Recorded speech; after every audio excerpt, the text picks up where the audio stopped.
Media के लोग यहां बैठे हुए हैं, सवाल पूछते थे ना मनमोहन सिंह से? नहीं पूछते थे। हवाई जहाज में बैठ करके प्रेस कॉन्फ्रेंस करते थे। सवाल आप हवाई जहाज में बैठ करके प्रधानमंत्री से पूछते थे, जो मन होता था वो करते थे। जब इंदिरा जी ने आपातकाल लगाया था तो पत्रकारों ने उसके विरोध में संपादकीय पेज को खाली छोड़ दिया था। है हिम्मत आज? पूछिएगा सवाल पूछिएगा ना तो आपके भी दफ्तर पर ईडी का रेड होगा, इस बात को याद रखिएगा। सवाल पूछिएगा ना तो आपका भी फोटो मूरी आपका लगा देगा और देह किसी और का लगा देगा, सर आपका और तन किसी और का। आपको भी बदनाम किया जाएगा, आपको भी धमकी भरे पत्र लिखे जाएंगे, आपके भी परिवार के लोगों को परेशान किया जाएगा, आपको भी सोशल मीडिया पे गालियां निकाली जाएगी। एक भाजपा का समर्थक महंगाई को ऐसे डिफेंड कर रहा था, हमने कहा कि रे भाई तुम अपना वाला चश्मा हमको दे दो, तुम्हारा चश्मा लगा देते हैं तो हमको महंगाई भी अच्छा लगने लगेगा। आज से पहले देश के इतिहास में ऐसा कब हुआ था कि महंगाई के फायदे गिनाए गए थे? ऐसा हुआ था क्या?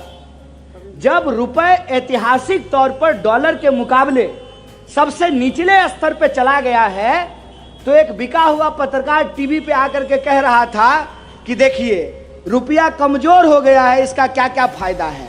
इसका फायदा यह है कि भारत के बाहर जो रहने वाले लोग हैं वो डॉलर में पैसा कमाते हैं, तो वो वहां अगर $1 कमाएंगे तो उनको 100 रुपया हो गए। हम बोले ये प्रचंड मूर्ख है कि भारत से बाहर भारत के कितने लोग रहते हैं, भारत के भीतर भारत के लोग ज्यादा रहते हैं ना। तो अंतर्राष्ट्रीय बाजार में अगर रुपए की कीमत कम होगी तो हम जो बाहर से सामान मंगाते हैं वो सामान महंगा हो जाएगा, और सामान जब महंगा होगा तो महंगाई से लोगों की जान निकल जाएगी। और महंगाई का हालत ये है, महंगाई है कि नहीं है? ऐसा तो नहीं है ना कि सिर्फ कांग्रेस पार्टी को महंगाई दिख रही है, महंगाई सबके लिए है ना। ऐसा तो नहीं है कि पेट्रोल पंप पे अगर आप भाजपा का बिल्ला लगा करके जाइएगा तो पेट्रोल आपको 50 रुपये लीटर मिलेगा, ऐसा है क्या? हिंदू को भी 100 रुपया, मुसलमान को भी, दलित को भी, ब्राह्मण को भी, महिला पुरुष सबको, कोई छूट नहीं। तो जब महंगाई हिंदू और मुसलमान नहीं कर रहा है तो प्रभु आप लोग का हिंदू और मुसलमान कर रहे हैं। देश जब महंगाई से मर रही है, तबाह हो रही है, तब आप हिंदू और मुसलमान क्यों कर रहे हैं? देश जब बेकारी से जूझ रही है, देश में सबसे ज्यादा बेकारी है, तब आप हिंदू और मुसलमान क्यों कर रहे हैं? इस बात को समझिए कि ये अंग्रेजों के पक्के सिद्ध हैं। जैसे होता है ना गुरु जी का पक्का चेला, कि अंग्रेज से ये एकदम पक्का नुस्खा सीखे हैं। एकदम हकीम साहब का पुड़िया नहीं होता है, चूरन, वो एकदम चूरन खाए हैं बराबर। कि अंग्रेज जैसे देश को डिवाइड एंड रूल करते थे, हिंदू मुसलमान बोल करके लड़ाते थे, और हम 35 करोड़ भारतीयों के ऊपर राज करते थे। कपास हमारा, यहां से ले जाते थे, वहां कपड़ा बनाते थे, वापस ला करके हम ही को बेचते थे, और जो मुनाफा होता था उससे कोठियां बना करके यहां रहते थे और हमारे ऊपर कोड़े बरसाते थे। ऐसा होता था कि नहीं होता था? यही अब हो रहा है हमारे साथ। बीएसएनएल याद है? धीरे धीरे इतिहास होने वाला है। बीएसएनएल को क्या कहा जाता था? भाई साहब नहीं लगेगा। जियो धन धना करके मजा आ रहा है ना। पहला बार जब जियो आया तो फ्री था, तो लोग ही प्रचार कर रहे थे, पूछते थे कि कौन सा सिम यूज करते हो, तो कह दिए एयरटेल या बीएसएनएल।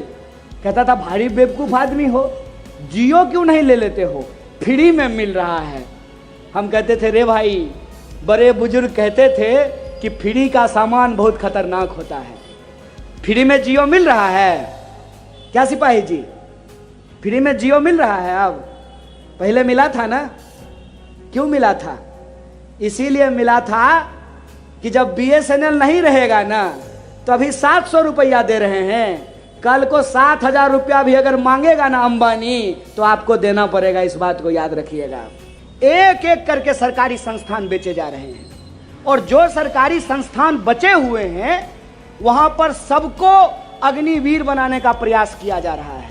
अभी तो गडकरी जी सबसे ताजा ताजा अग्निवीर बने हैं। नहीं, अभी बहुत लोगों को बनना है।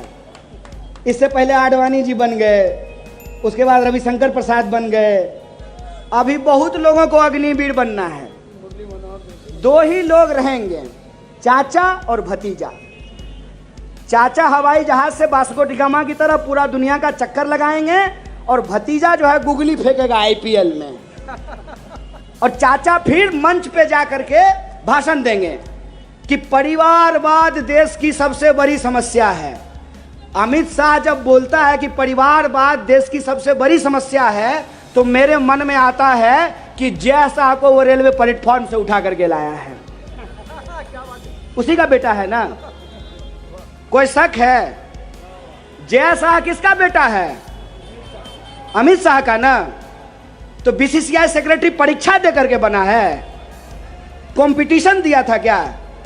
एसएससी का एग्जाम, यूपीएससी लिखा था? कैसे बन गया?